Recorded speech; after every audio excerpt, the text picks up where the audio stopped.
On a rain-soaked afternoon in the English countryside, a proud young prince shattered the only keepsake a village girl possessed, leaving it to vanish in the river's depths. Years passed, seasons turned, lives changed, until fate placed them face to face once more. But now, the same hands that had taken her treasure held it carefully restored, along with a question that could change both their lives forever. The rain had been falling since morning, a steady, unrelenting downpour that dulled the colors of the countryside into shades of gray and brown. Fields lay sodden beneath the weight of the storm, their furrows filling with sluggish water. The narrow lane that wound from the heart of the village to the old stone bridge had turned to a ribbon of mud, its puddles reflecting the heavy, shifting clouds overhead. The air smelled of wet earth and wood smoke from the cottages huddled along the road, where most had taken shelter from the cold. But she was not indoors. She lingered by the bridge, her skirts clinging to her legs, hem dark with rain and flecked with mud. A trickle of water ran down the side of her neck, following the line of the cord she held in her fingers. The pendant at its end was small and unremarkable to any other eye. A smooth, oval piece of pale river stone worn down by years of touch. She had rubbed it so often that it bore the faint polish of her skin, its edges gentle, its surface warm from being close to her. It was the only thing her mother had left her, the one object that belonged to her alone. She turned it over in her palm now, the rain slipping across it, as though the water might wash away the ache of missing her. A distant rhythm began to break through the hush of falling rain, the muffled thud of hooves on the wet road. She looked up. Through the gauze of rain came a small party of riders, their mounts moving at an easy pace, the horses' coats glistening darkly. The men's cloaks hung heavy and dripping from their shoulders, the water beading on leather boots and polished bridles. At their center rode a young man, the fine cut of his coat, and the faint gleam of gold on his shoulder, marking him as someone far removed from her world. Even from a distance, there was no mistaking his posture, erect, composed, and steeped in the kind of authority that belonged to those who had never been told no.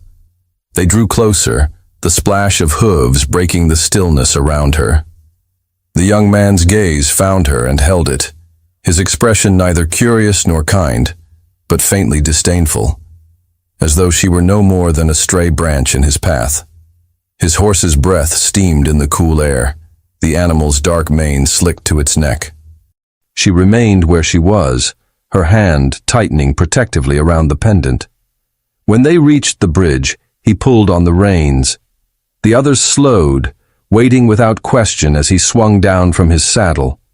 The mud sucked faintly at his boots as he stepped toward her, rain streaking his dark hair beneath the brim of his hat.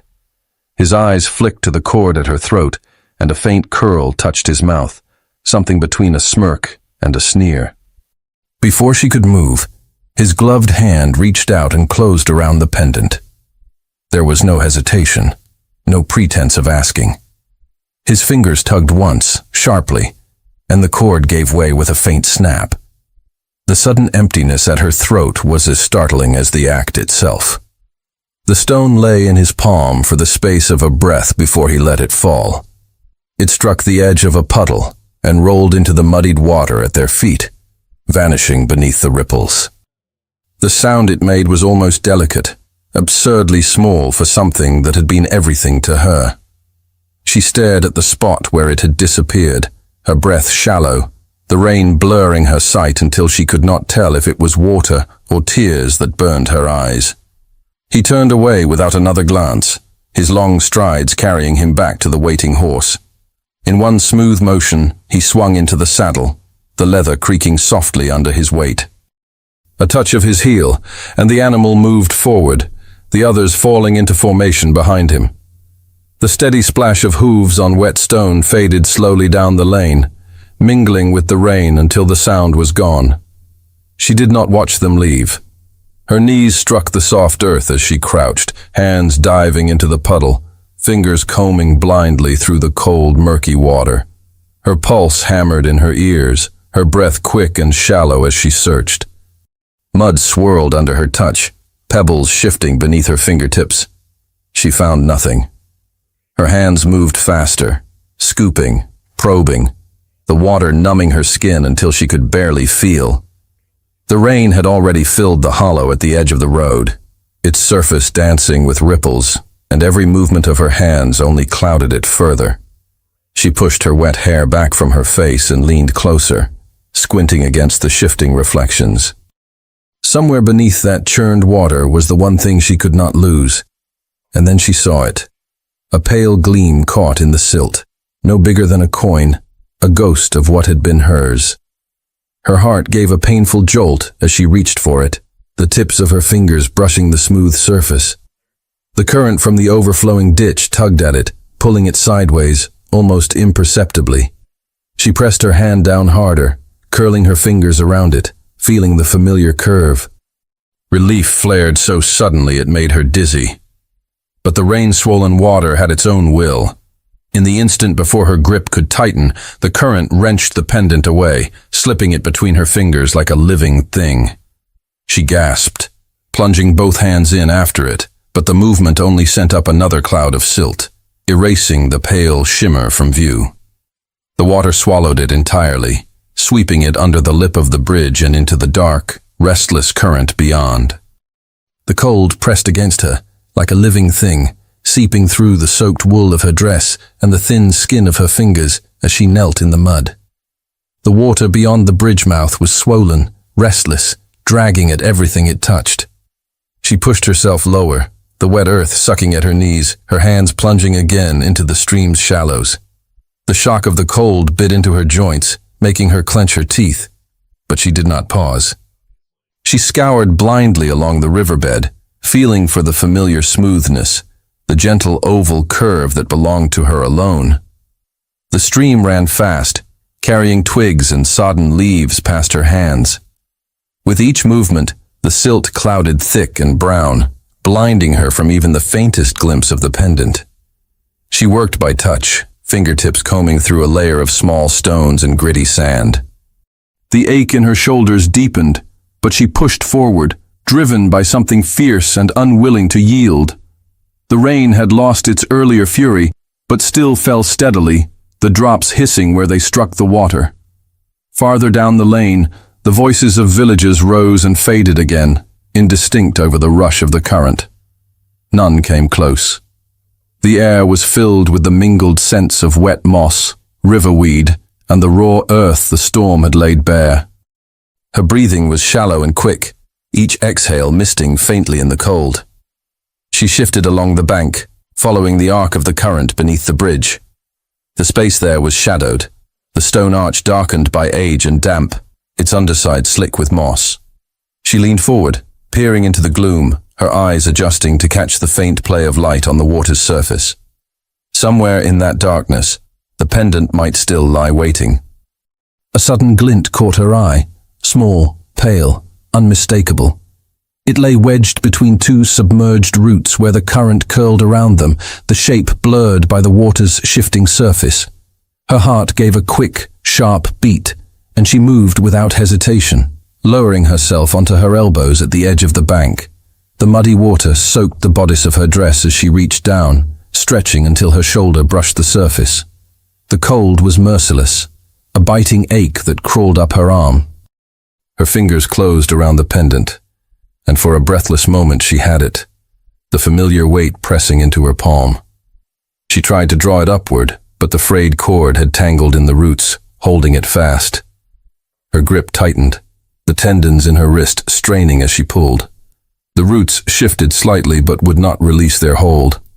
The water surged, lifting her hair into damp strands that clung to her cheeks.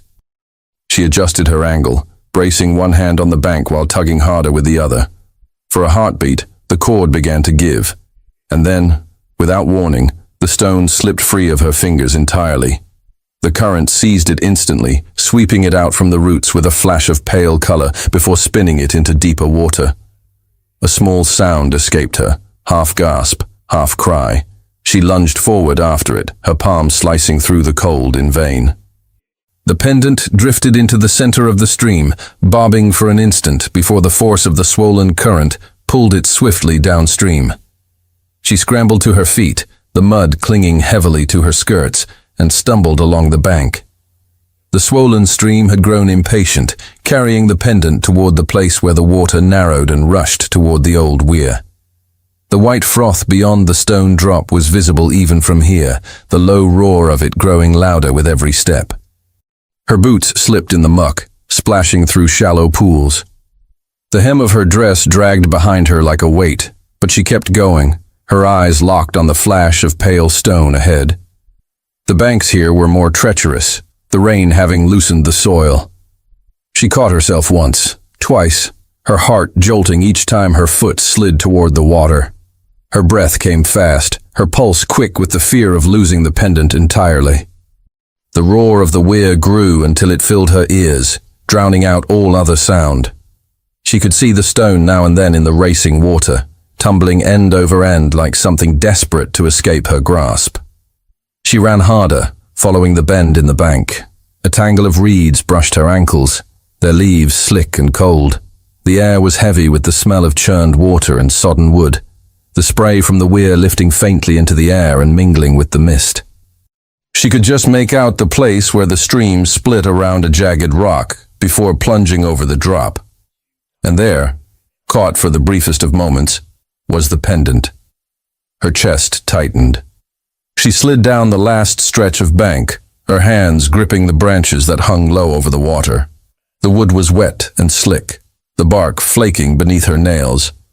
But she clung to it, leaning out as far as she dared.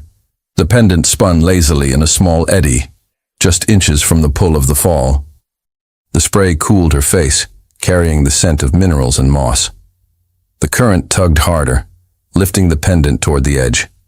She reached, fingers spread wide, the cold biting into her skin. For an instant, she felt the smoothness beneath her fingertips, the familiar curve against her skin, and hope flared sharp and bright. Then the water surged, and the pendant slipped away, darting toward the foaming lip of the weir. The roar of the weir swallowed the sound of her breathing. White water poured in an unbroken sheet over the stone lip, the churning below flecked with foam and shadows. She edged closer, her boots sliding on the slick, moss-darkened stones of the bank. The pendant was still visible, caught for the briefest of moments in a swirl of current above the drop. It spun once, twice, the pale surface flashing in the dim light. She crouched low, one hand braced on a wet rock, the other stretching out toward the glimmer. Her fingertips skimmed the water, feeling the icy bite, the pull of the river urging her closer. A shiver passed through her from the cold, but she leaned farther, unwilling to lose what she had already come so far to reclaim. The air was thick with mist from the fall, dampening her hair until it clung in dark strands across her cheeks. The smell of the river filled her lungs, sharp and mineral, laced with the faint decay of sodden leaves. Her heartbeat thundered against her ribs, almost matching the pounding of the water against the rocks below. For a moment, the pendant bobbed near the jagged outcrop at the center of the weir, as though the river itself hesitated to let it go. She moved her hand closer, the cold climbing past her wrist now, her arm trembling from the effort of holding herself steady. The stones beneath her boots shifted slightly, a warning she ignored. Her fingertips touched the smooth edge of the stone. There, just there, and hope surged, fierce and bright. She closed her fingers around it, the familiar curve slipping into her palm like a long-lost heartbeat. But even as she felt its weight, the river wrenched against her grip. The cord snagged for an instant on the rough rock, then snapped free, the sudden release nearly pitching her forward. The force of the current tore the pendant from her grasp before she could close her fist. She saw it vanish over the lip of the weir, disappearing into the churning froth below. The sound of it being swallowed was lost to the relentless crash of water. Her breath came sharp and fast, her chest aching with the effort. She shifted her weight, searching for another path down to the pool where the river gathered after its plunge. The spray stung her skin, turning her lashes wet and heavy. She scanned the water, looking for the briefest flicker of pale color among the restless foam. The banks on either side of the weir were slick and steep, the grass worn away to reveal dark, slippery mud. She moved along the edge, crouching low, one hand pressed to the ground for balance. Her eyes stayed fixed on the pool below, where the water boiled and swirled before smoothing into the slower current farther downstream. The pendant was nowhere to be seen. Only the restless white churn met her gaze, disguising anything caught within its depths. Her teeth pressed hard together, the cold in her bones now matched by a growing heaviness in her chest. A faint shape stirred below the surface, just a suggestion. A pale blur swept toward the outer edge of the pool. She took a step closer, the stone beneath her feet slick as glass. Her hand shot out toward an overhanging branch, the bark damp and rough under her fingers, but she was already leaning dangerously far over the drop. The water's voice was a constant in her ears now, drowning all thought. The pendant drifted nearer to where the current spilled into the calmer water beyond, but it remained just beyond reach. She crouched lower, stretching herself over the edge. Her boots slipped. In an instant, the ground beneath her seemed to vanish, the slick stone offering no hold. The branch wrenched from her grasp, bark tearing against her palm. Her arms flailed for balance, but the pull of the river was already claiming her. Cold slammed into her like a fist, knocking the breath from her lungs as she plunged into the pool below. The world became a blur of soundless green-brown water, spinning her until she could not tell which way was up. The weight of her soaked skirts dragged her downward, tangling about her legs. Her eyes stung. Her chest screamed for air, but her limbs moved without thought, clawing toward where she hoped the surface lay. She broke through with a ragged gasp, the misted air as shocking as the cold. The roar of the weir crashed back into her ears, louder than ever. She kicked hard, fighting to keep her head above the surface, but the current seized her again, dragging her toward the outer edge of the pool where the river gathered speed. Spray blinded her. Her arms ached from the effort, and the sodden fabric clung to her like lead. Each breath felt stolen, the cold seeping deeper with every second. Somewhere on the bank, a shadow moved against the grayness of the rain, too far away to be more than a blur. The water pulled her faster toward the racing stream below, the force unrelenting, her strength ebbing with every stroke. The cold gripped her like a living creature, winding itself around her ribs and stealing the air from her lungs. Each breath was shallow and ragged, her chest burning with the strain of keeping above the water.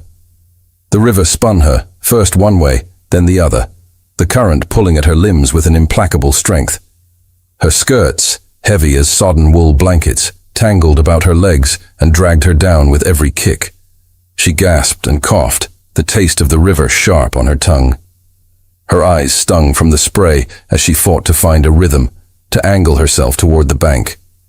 The sound of the weir roared in her ears, close enough that its mist still clung to her skin. All around her, the water churned and shifted, tugging her in directions she could not predict. The cold seemed to have reached her very bones, slowing her muscles, making her movements sluggish. Through the haze of water and mist, something struck against her shoulder. A hand, gripping hard. The shock of it jolted her out of the spinning panic, and she turned her head enough to see the blurred outline of a man's face, wet hair plastered to his forehead, his jaw set in grim determination. His clothes clung to him, heavy with the river, and his arm locked around hers with unyielding strength. He hauled her toward the bank, his body cutting through the current with practiced efficiency. She could feel the pull of his strokes, the steady, powerful kicks beneath the surface. She tried to help, but her legs felt unresponsive, as though the river had claimed them. The sound of the water was deafening, broken only by her own labored breathing and the low grunt of effort from the man dragging her along. The bank loomed nearer, a steep, muddy rise slick with rain and river spray. He shoved her upward ahead of him, his hands firm beneath her arms. Her palms slipped against the wet earth as she tried to find purchase, clumps of mud giving way under her weight. He pushed harder, and with one final heave, she was sprawled on the grass above the waterline, her lungs heaving as she gulped in the damp air. The grass was cold against her cheek, flattened by the rain, and each breath seared her chest. She coughed, spitting out river water, her whole body shaking from the shock. Her hair lay plastered to her skin, dripping in slow, cold rivulets down her neck. She closed her eyes for a moment, the scent of wet soil and crushed greenery filling her senses. The man climbed up beside her, his breathing heavy but controlled. Droplets rolled off his sleeves as he crouched, scanning her face as if to assure himself she was still aware. Beyond him, the river surged on, untroubled by what it had taken or spared. She turned her head toward the water, instinctively searching for the pale flicker of her pendant. There was nothing. Only the restless roll of the current, as though it had swallowed her treasure whole and buried it in its depths. A hollow ache settled in her chest, deep and final. The man followed her gaze for a moment, then looked back at her, his mouth set in a thin line. His eyes held no false hope, and he said nothing. Around them, the rain had softened to a fine mist, but the chill remained, clinging to the air and to her skin. The sound of the river filled the silence between them, steady and indifferent. She tried to push herself upright, her muscles protesting, but he steadied her with one hand against her shoulder. Her breaths came slower now, though her heart still pounded in her ears. The damp grass bent beneath her palms, releasing the clean scent of rain and earth. And then, from somewhere beyond the bridge, came the faint but unmistakable rhythm of hooves on wet ground. The sound grew clearer, each measured beat carrying through the softened rain. She lifted her head, her gaze drawn toward the shadowed shape emerging from the far side of the crossing.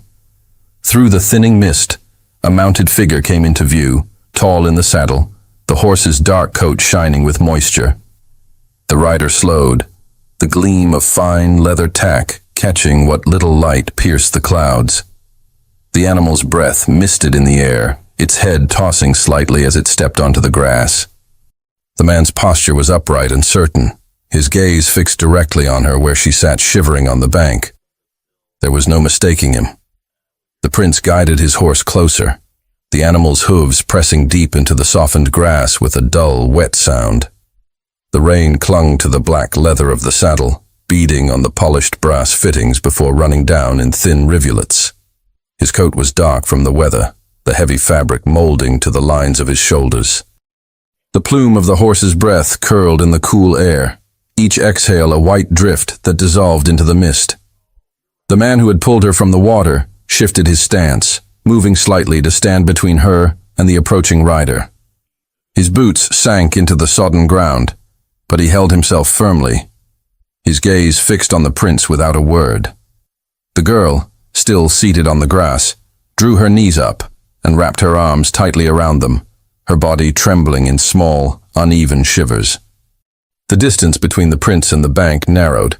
The steady rhythm of the horse's breathing mingled with the softer hiss of the rain and the constant rush of the river behind her. His eyes, dark beneath the shadow of his hat, swept over her, taking in the mud-streaked hem of her skirt, the dripping hair that clung to her cheeks, the pale tension in her lips. There was no trace of the mocking curve she remembered from the bridge. When he reached the edge of the bank, he drew the reins and dismounted with deliberate slowness. His boots sank into the wet turf, leaving clear impressions as he crossed the short space toward her. The rescuer's shoulders squared, ready to bar his way, but the prince halted just short of him. Rain traced a line along the brim of his hat before slipping down the side of his face. For a moment, the three of them stood in stillness, the only sound the water rushing over the weir. The prince's gaze shifted briefly to the river before returning to her. His expression was unreadable, save for a faint tightness around the mouth, as if he weighed something in silence.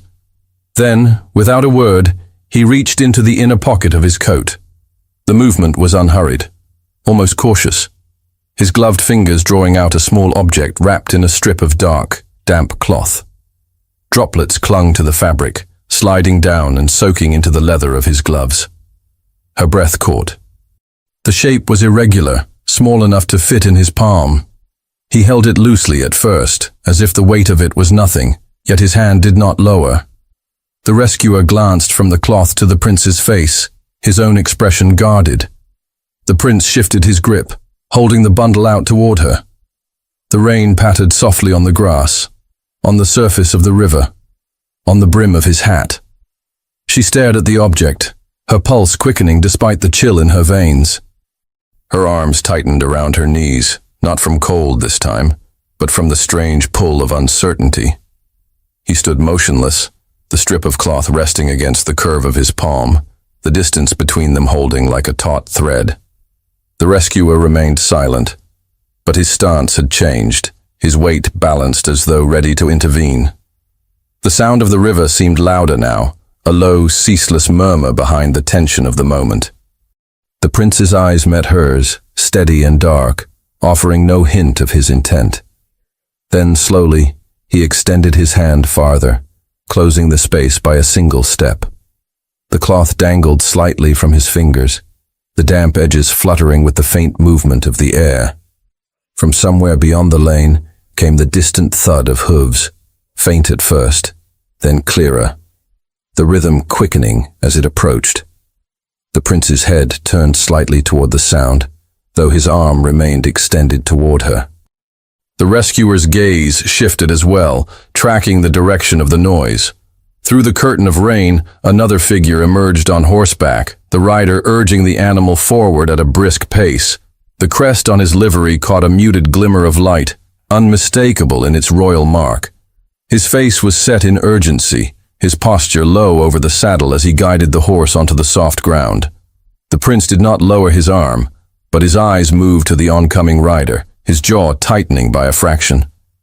The damp cloth in his hand grew heavier with rain, the outline of the object within faintly visible through the fabric. The air felt colder somehow, sharper, as the second rider drew nearer. The horse came to a halt a few paces away, its sides heaving, nostrils flaring as it tossed its head.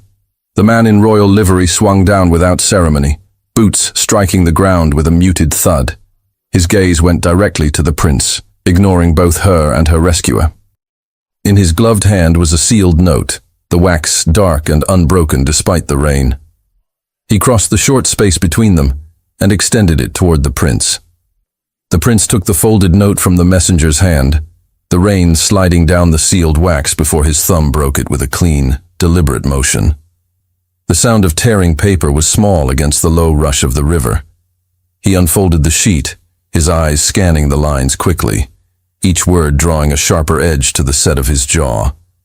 The messenger stood at attention, his breath still fast from the ride, drops of water clinging to the brim of his hat and the fine stitching of his gloves. His horse shifted restlessly behind him, steam curling from its flanks in the cool, wet air. The rescuer remained in place, his body angled just enough to keep a clear view of both the prince and the girl, though his weight had shifted, ready for whatever might follow. The girl's eyes flicked from the prince's face to the damp bundle still in his other hand. Her chest rose and fell with slow, uneven breaths, the cold a constant ache in her bones. Yet there was a sharper awareness now, a taut thread pulling her toward the small object he carried. She could not guess what words the note held, but she could see the way they pressed on him, the way his gaze narrowed slightly as though measuring the ground ahead. When he finished, he folded the paper once more and slipped it into the inside pocket of his coat, his movements quick and precise. He did not hand the bundle to her, though it still rested in his palm, the cloth darkened with rain, clinging to the shape within. His eyes returned to hers for a moment, steady and searching, before shifting to the messenger. The horse behind them let out a sharp snort, pawing at the soft earth. A faint gust of wind curled along the riverbank, lifting strands of her wet hair against her cheek. The mist rising from the weir caught the wind as well, drifting between them in pale veils before breaking apart. The prince's posture held stillness, but it was the kind that preceded motion. His gaze dropped briefly to the river, as if marking its course, then came back to her. He stepped closer, the lines of his coat brushing against his thigh as he moved. She thought for an instant that he might place the bundle in her hands, but as the space closed between them, his arm lowered, and instead of offering it, he drew it back to his chest. Her heart thudded once, hard in her ribs. The motion was subtle, but it cut through the moment like a thin blade. The rain thickened for a span of heartbeats, a sudden, heavier curtain between them, pattering against the bank and the surface of the water, until it eased again to its former steady rhythm. The messenger cleared his throat quietly, a sound almost lost beneath the river's voice, and inclined his head toward the waiting horse. The prince did not move immediately, though his eyes had lost none of their focus. A breath of tension seemed to pass between the two men, one taut with expectation, the other weighted with choice. He glanced at her again, the look holding for the space of a breath. Then, with a smooth motion, he tucked the bundle into the inner fold of his coat, the fabric closing over it as though sealing it away. The absence in her sight was sharper than she would have expected, as if something essential had been taken twice. The prince turned toward his horse, the sodden grass bending under his steps. The messenger followed a pace behind, boots pressing into the softened ground with muted thuds. Water dripped steadily from the brim of the prince's hat, tracing the line of his cheek before falling to the earth. He gathered the reins, his gloved fingers curling around the worn leather, and placed one boot in the stirrup. For a moment he paused, the reins slack, his profile still as the wind caught the edge of his coat. Then he swung into the saddle, the movement fluid despite the heaviness of his soaked clothing. The messenger mounted as well, and together they turned toward the lane that led away from the bridge and the bank. The girl remained seated in the wet grass, her arms still wrapped around herself, watching the space between them lengthen. The rescuer stood nearby, silent, his gaze fixed on the departing figures. The sound of hooves on the soft ground faded slowly, replaced again by the constant murmur of the river and the soft patter of rain on the leaves overhead. The prince did not look back. The shape of the bundle was gone from sight, but its absence left the air heavier, as though the moment itself had weight. She felt it pressing in, sharp and unyielding, as the two riders reached the crest of the lane and began to disappear into the mist. The space they left behind was filled only with the lingering imprint of their passing, the marks of hooves in the softened ground, the faint trace of leather and horse on the damp air. And beneath it all, the sound of the river, steady and unchanging, carried onward through the rain. The lane was empty again, save for the soft indentations of hooves in the mud and the faint tremor of disturbed air where the riders had passed. The girl sat motionless in the grass, the damp seeping through every layer of her clothing. The chill had settled into her bones, but it was not the cold that pressed most heavily. It was the hollow, unnameable feeling left in the wake of the prince's departure. The place where the bundle had been, so close to her reach, seemed almost a physical absence, as if it had been plucked from her not once, but twice. The man who had pulled her from the river shifted beside her. His boots squelched faintly in the sodden ground as he crouched to offer a hand. She took it, her fingers cold and stiff, allowing him to help her to her feet. The wet grass bent beneath their weight, releasing a fresh scent of rain-soaked earth. Her limbs felt heavy, but she steadied herself, her gaze drifting inevitably to the bend of the lane where the prince had vanished into the mist. The rain had thinned to a fragile drizzle, a gauze of silver threads barely dimming the gray light.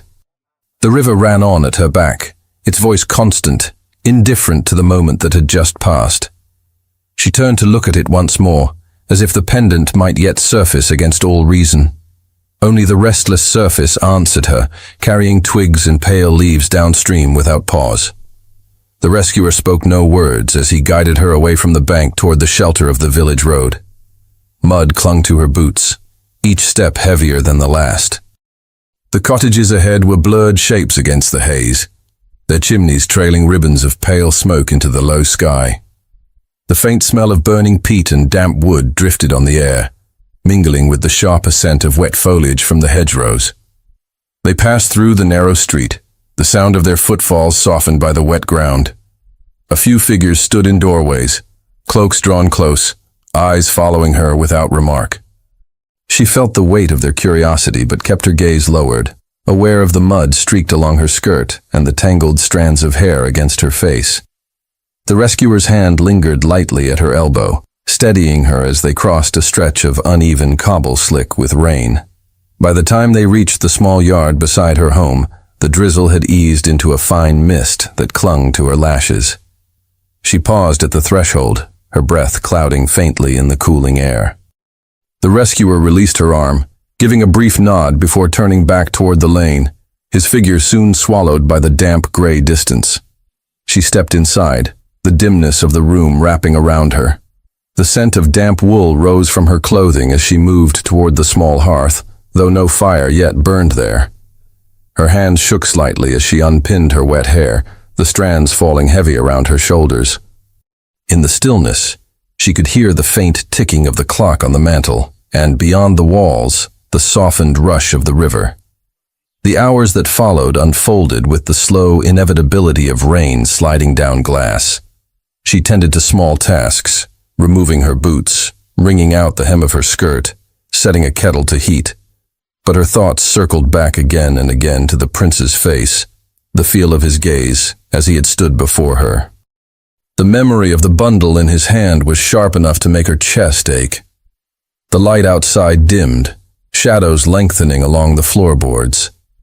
The rain ceased at last, leaving the air heavy with the scent of wet earth and leaves. Somewhere in the distance, a cart rolled over the uneven road, its wheels splashing through lingering puddles. She closed her eyes for a moment, listening, but no hoofbeats followed. Days passed in the same measured rhythm.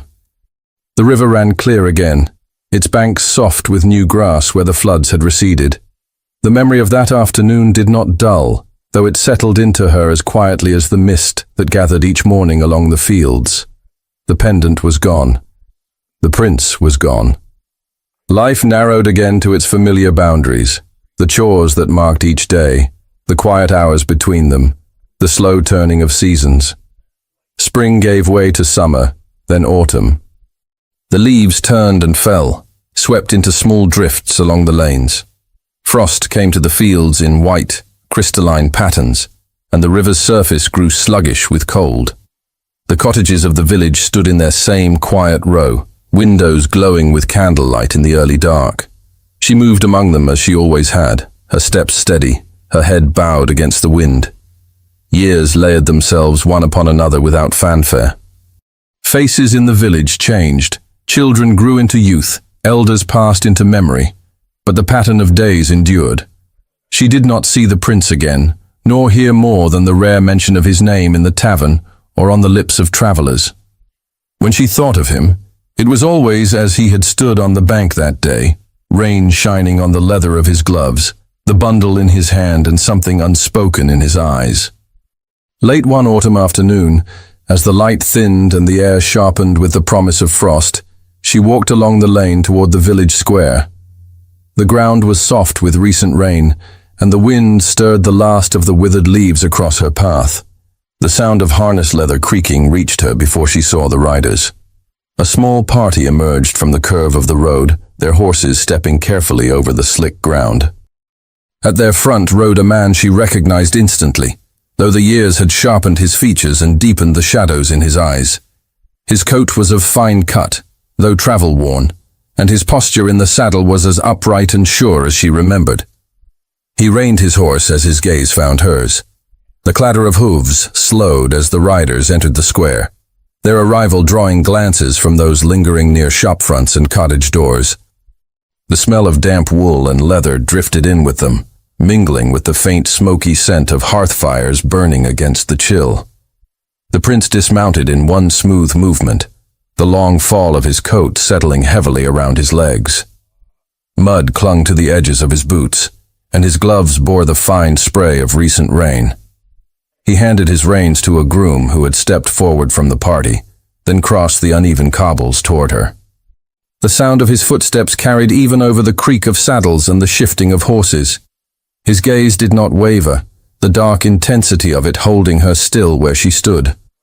The years had added lines at the corners of his eyes, a faint sternness to the set of his mouth, yet there was something quieter beneath it, less the sharp pride she remembered, more a weight that had settled deep in him, The air between them seemed to draw taut as he came to a halt a few paces away.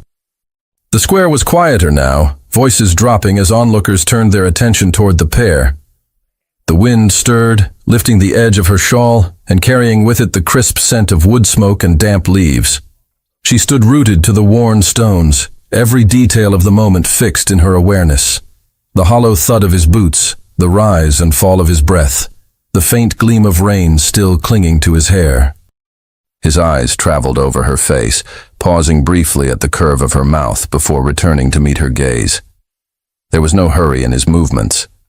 He reached into the satchel slung across his shoulder, his hand disappearing into its depth. When it emerged, it held a small wooden box, its polished surface dulled by the softness of the day's light. The brass clasp at its front was tarnished to a warm, muted gold, worn smooth in places from handling. He held the box in both hands, as though its contents were of a weight beyond measure. The scent of oiled wood reached her faintly as he stepped closer and extended it toward her. She did not move at first, the sight of it drawing a stillness through her that was almost breathless. Slowly she raised her hands, the cool air brushing her wrists as her fingers closed around the box. The wood was warm from his touch. The clasp yielded easily beneath her thumb, and the lid lifted without sound. Inside, resting against a lining of dark velvet, lay the pendant. The stone had been smoothed and set into a delicate silver frame, the soft gleam of the metal catching the muted daylight. The cord was new, strong and even, yet the shape of the stone remained unchanged, familiar in every curve and hollow, as if the years had never passed. A faint rush of air escaped her lungs, the kind that comes when something long lost is found in the waking world instead of in memory.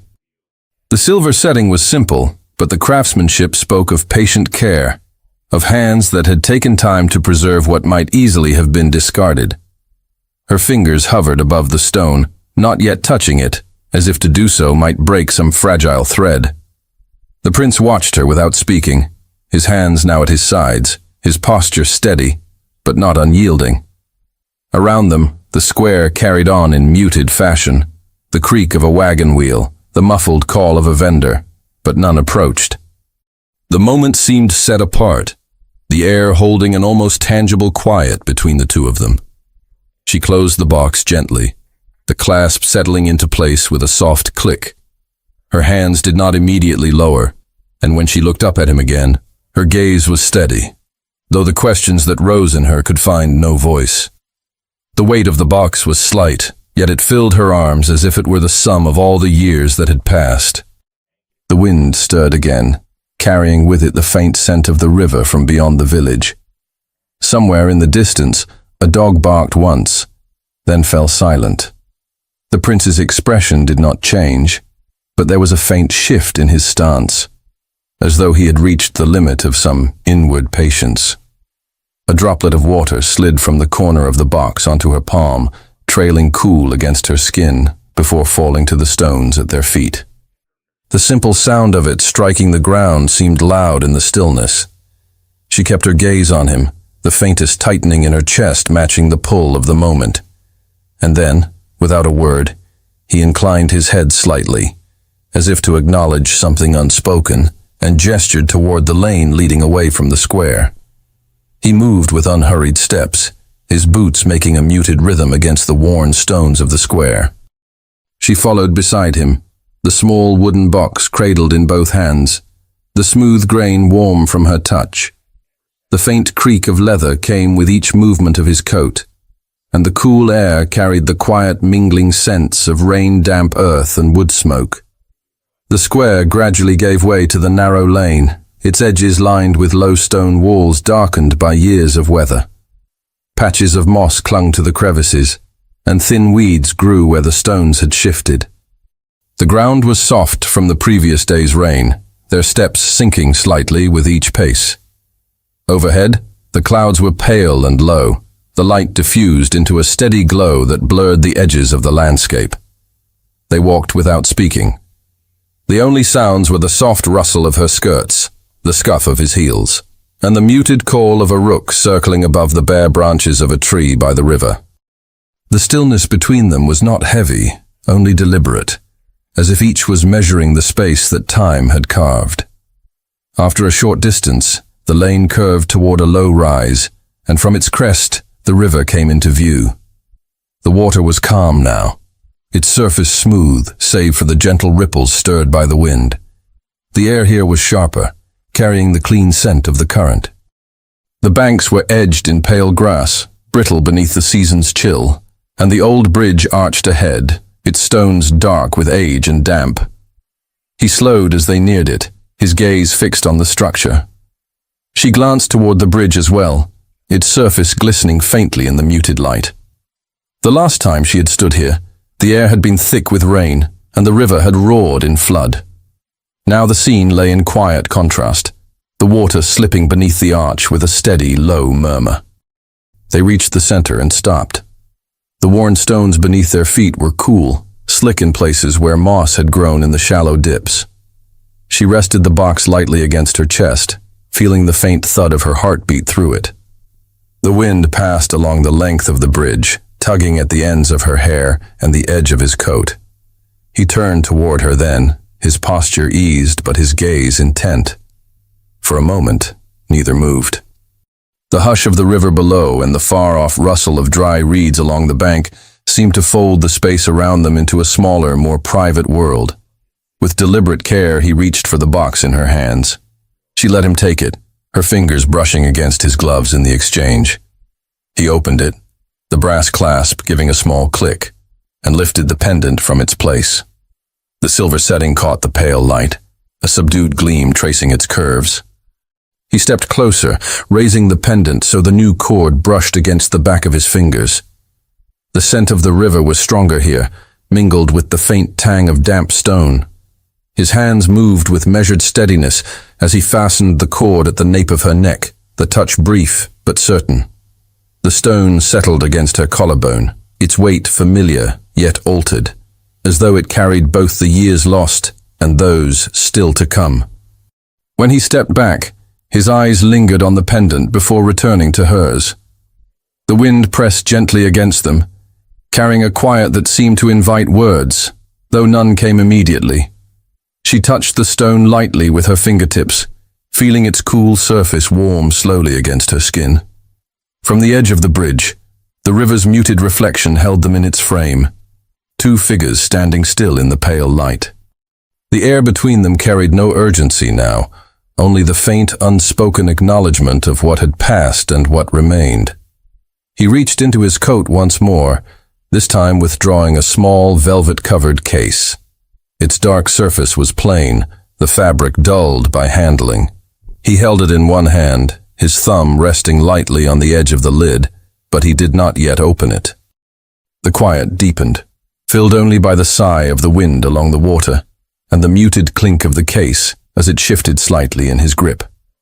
She looked from his hand to his face, the stillness in her breath matched by the steady calm of his gaze.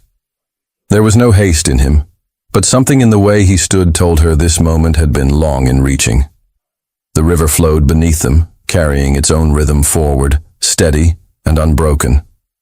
The wind moved gently across the bridge, stirring a loose strand of her hair across her cheek.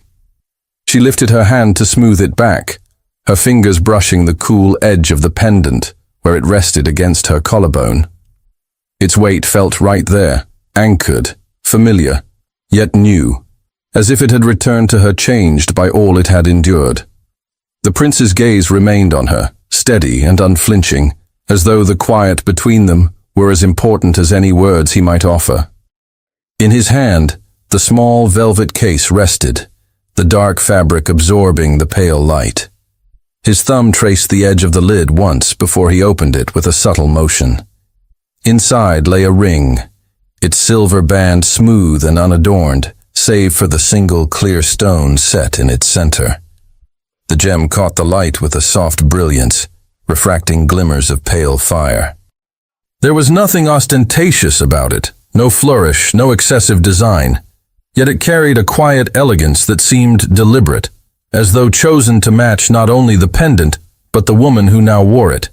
He stepped closer, the faint sound of his boots against the stone marking the small distance closed between them. The air around them was cool, tinged with the scent of the river and the dry sweetness of fallen leaves along its bank. She felt the change in his presence as he drew near, the sense of him settling over the space between them like a steady, unbroken line. For a moment, he did not move further, only holding the open case so that the ring caught the soft light. Her eyes met his, and the years between then and now seemed to fold in on themselves. The cold rain on the lane, the rush of the flooded river, the hollow ache of loss, and the long, unspoken absence. He took the ring from its place, the metal glinting faintly between his fingers. His other hand lifted slightly, palm up, a quiet invitation. The sound of the river below filled the pause, its steady voice unbroken by the world beyond the bridge. She looked down at the pendant, then back at him, her breath measured but quickened, her heartbeat rising into her throat. Her hand moved toward his, the skin of her palm cool against the warmth of his glove as she placed it in his keeping. His fingers closed gently around hers, his touch both sure and careful. The wind brushed against them again, a low murmur along the stones, carrying with it the faint rustle of dry reeds from the far bank. He slid the ring onto her finger with deliberate care, the smooth metal finding its place as though it had always been meant for her hand. The band was cool at first, then warmed almost instantly against her skin. His grip lingered for a breath before he released her, his eyes holding hers with quiet intensity. Her gaze fell to the ring, its simple design somehow amplifying the depth of the gesture. She lifted her fingers slightly, the stone catching the pale light before lowering her hand again, her thumb brushing over the band as if to assure herself it was real. Neither spoke. The moment seemed complete in itself, filled with a clarity that did not require words. The river's current moved on beneath them, its surface a shifting mirror of the muted sky. She could hear the faint rustle of water along the stones of the bridge supports, the sound constant and grounding. His expression softened by a fraction, though the strength in it remained. The wind stilled for an instant, leaving the air between them undisturbed.